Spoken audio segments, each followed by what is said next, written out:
Hey guys, कैसे हो आप सब? आई होप आप सब बढ़िया होंगे, मस्त होंगे। सो गाइस, आज की इस वीडियो में हम लोग फाइनली देखने वाले हैं विभाजन एल्गोरिथम का प्रयोग कर किसी भी संख्या का मसा कैसे निकालते हैं। जैसे कि आप सब जानते होंगे कि ये एक ऐसा टॉपिक है जिससे आपके बोर्ड एग्जाम में हर साल 1-2 नंबर के क्वेश्चन पूछे ही जाते हैं। तो आप इस वीडियो को एंड तक देखिए, यदि आपको निकालना आता हो या ना आता हो ये मायने नहीं रखता है। केवल आप इस वीडियो को एंड तक देखिए, आप इस वीडियो में बहुत कुछ सीखने वाले हैं। चलिए बिना टाइम गवाए इस वीडियो को स्टार्ट कर लेते हैं। मेरा नाम है वाहिद रेज़ा और आप देख रहे हैं अपना फेवरेट से YouTube channel A to Z knowledge. तो आइए देखते गए प्रश्न को पढ़ लेते हैं। विभाजन एल्गोरिथम का प्रयोग कर 25 एवं 135 का मसन।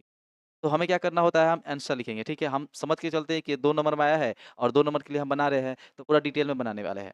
अब हम क्या करेंगे, जब हमें करना क्या होता है कि जो 2 संख्याएँ दी रहती है, एक 25 है और 135 है, तो हमें डिसाइड करना होता है इन दोनों में बड़ा कौन है।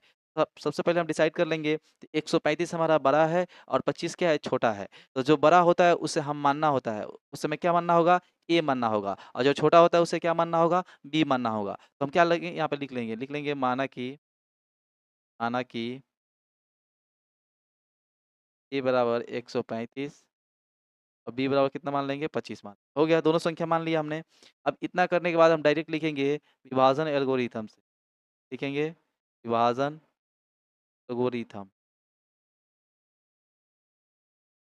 विभाजन एल्गोरिथम के प्रयोग से। इसका प्रयोग करना है, प्रयोग से। क्या कहता है विभाजन एल्गोरिथम? विभाजन एल्गोरिथम कहता है जब भी 2 संख्याएँ दी रहे तो उन दोनों संख्याओं को हम क्या लिख सकते हैं? लिख सकते हैं ए बराबर बी क्यूब प्लस आर।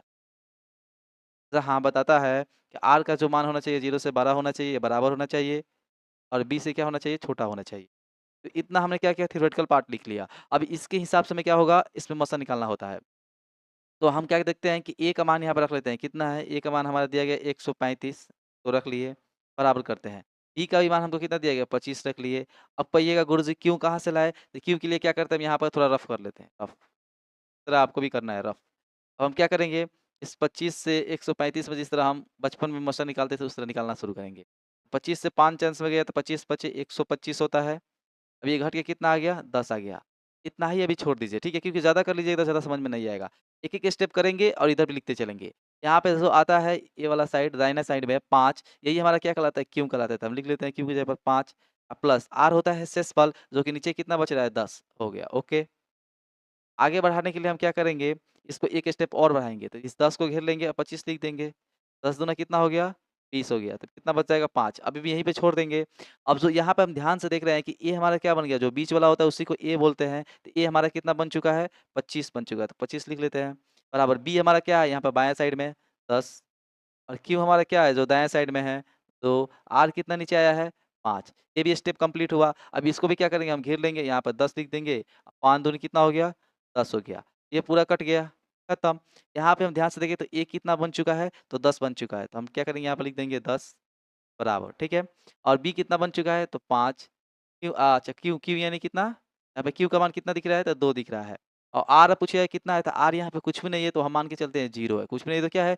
0 है। अब याद कीजिए विभाजन एल्गोरिथम में क्या लिखा गया है? विभाजन एल्गोरिथम के थ्योरी में लिखा गया है कि यदि आर का मान 0 आ जाए, तो यहाँ पे आर का मान कितना आ गया है? 0 आ गया। तो हम लिखेंगे चूँकि यहाँ यहाँ r बराबर 0 है। ठीक है, यहाँ r बराबर क्या है?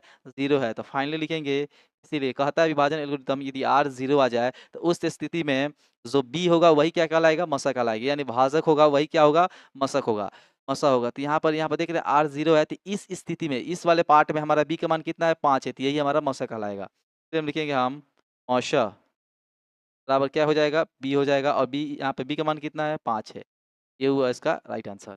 देख रहे हैं कितने बारीकी से हमने स्टेप बाय स्टेप विभाजन एल्गोरिथम का प्रयोग करते हुए इन दोनों संख्याओं का मसा निकाला है। इस तरह से आप भी बोर्ड एग्जाम में बनाते हैं तो कहीं न कहीं आपके पूरे में पूरे नंबर दिए जाएँगे। तो आई होप आपको ये समझ में आ गया होगा, पसंद आया है तो लाइक कर दीजिए और एक अच्छा-सा कमेंट ज़रूर करिएगा और अपने दोस्तों में भी इसे शेयर कर दीजिएगा। मिलते हैं किसी इंटरेस्टिंग वीडियो के साथ, तब तक के लिए बाय-बाय।